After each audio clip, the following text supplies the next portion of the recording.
Good evening, everyone. Well, now that almost all my colleagues have spoken, I would just like to substantiate to what they've already said by adding a few points. But firstly, it's so good to see all of you taking out your time and come here physically to see all of us. It's so good to see such good Indian faces on a foreign soil. Feels like home. And as you all know, we have been on this global outreach program from the last 6 days. We have been to 2 other countries before coming to Singapore. Tomorrow we leave for Indonesia, then we go to Malaysia. Well, like Aparajita ji has said, all of you are the true ambassadors of this great nation.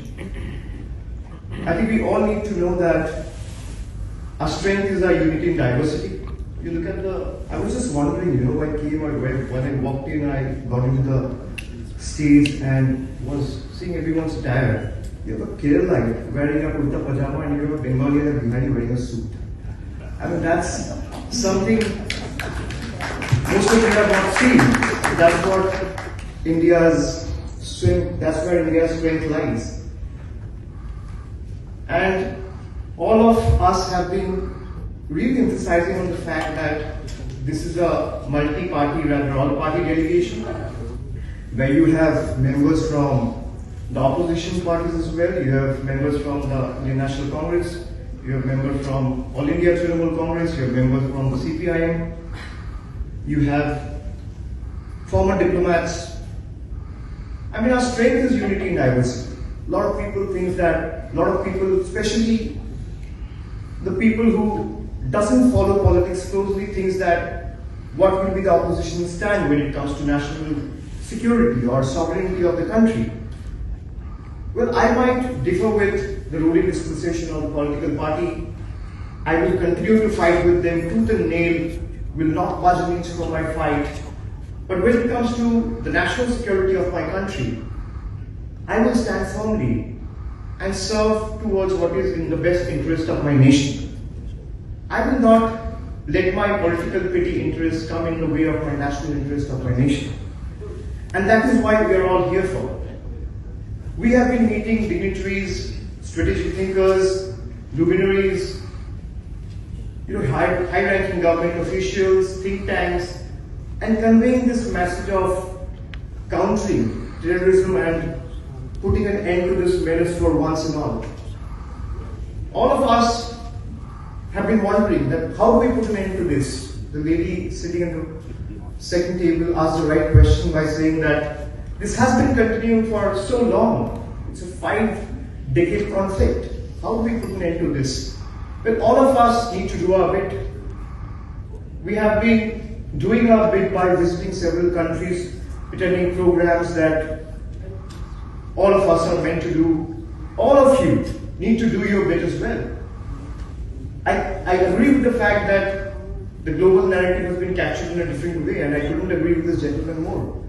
Well, I definitely try and convey this message to the ruling dispensation, but the only way to do that is when the parliament is in session.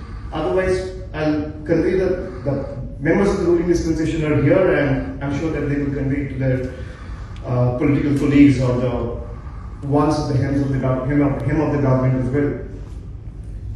So I agree with him. But we also need to realize that, we need to raise this in our circles as well. In universities, in boardrooms, in classrooms, in, interacting with friends, wherever we go, in civic society, wherever we go, we need to do our bit. You have so many evidence out in the public domain where you see high-ranking military park officials, and there are 1 or 2, there are many numbers. You have high-ranking Pakistani military generals, officials attending funeral meets of labeled terrorists. Where else do you see this? I mean, what else can we offer you as evidence? You need to raise this, you need to further amplify this flag this in your social media handles. I'm sorry, but we have an ex-diplomat with us. But I believe that in today's time, social media plays a pivotal role, and Twitter threads travel faster than diplomatic cables. So we need to up our ante as well. We need to do our bit.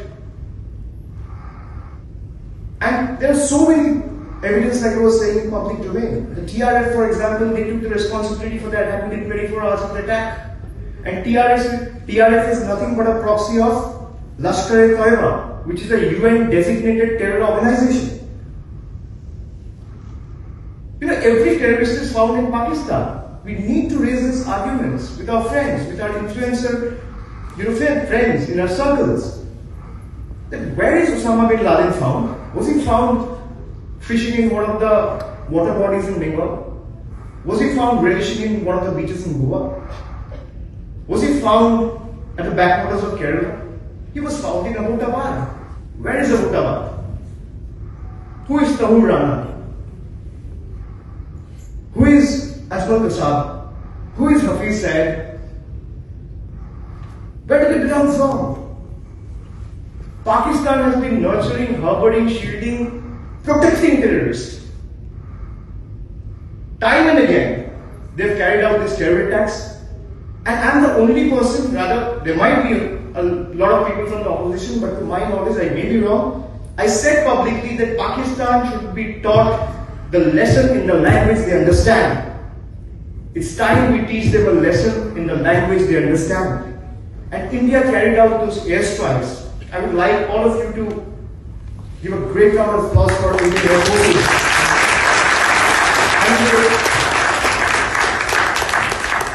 Spend days of vigilance, countless sleepless nights to ensure that India and the rest of Indians across the globe sleep fearlessly, without a night of fear.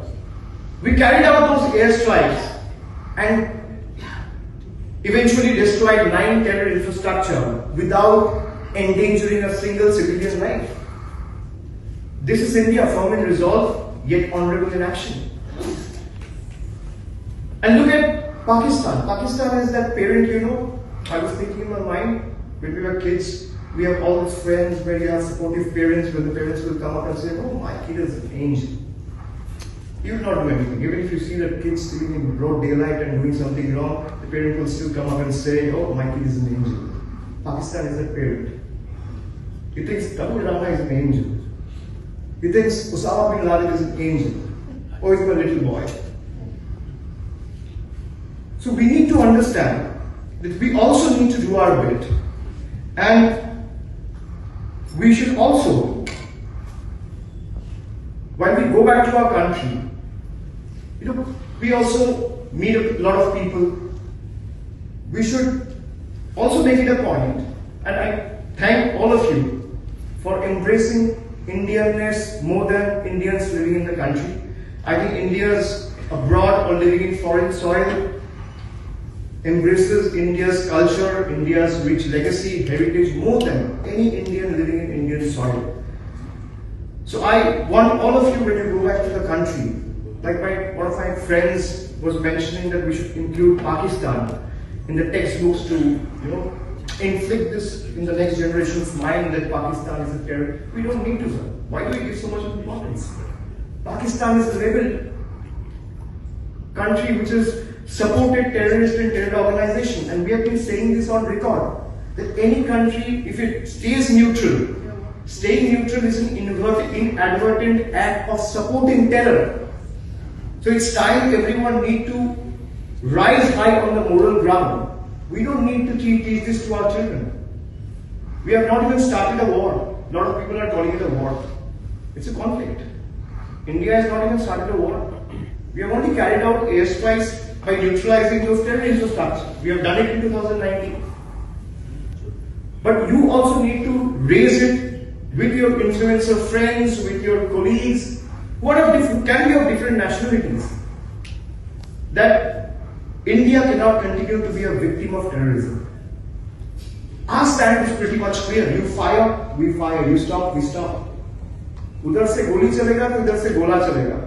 उधर से प्यार मोहब्बत बरसाएंगे तो हम भी अपना दिल में बिठाएंगे. Simple. We come to the line of Gandhi. We should be the last one to talk about violence, attacks, war. We want peace. We are a peace-loving nation. I've been telling this to everyone. A lot of people in the other countries that we visited, especially our journalist friends, they thought India has not initiated a dialogue with Pakistan. India has been talking with Pakistan from there have been changes in government, there have been changes in Prime Minister, President, but one thing remained constant is the conflict with Pakistan. Because they will never change. So a lot of people think that we are not engaged with Pakistan in a dialogue.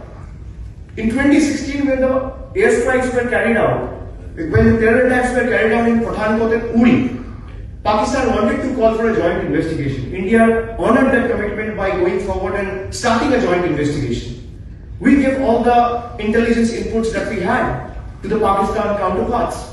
We gave call data records, we gave voice samples, we gave all the evidence that we had. But Pakistan failed to act. When you give Pakistan the right to joint investigate, it's like giving a thief the right to investigate his own robbery or a heist which he only has committed. And that's not going to work.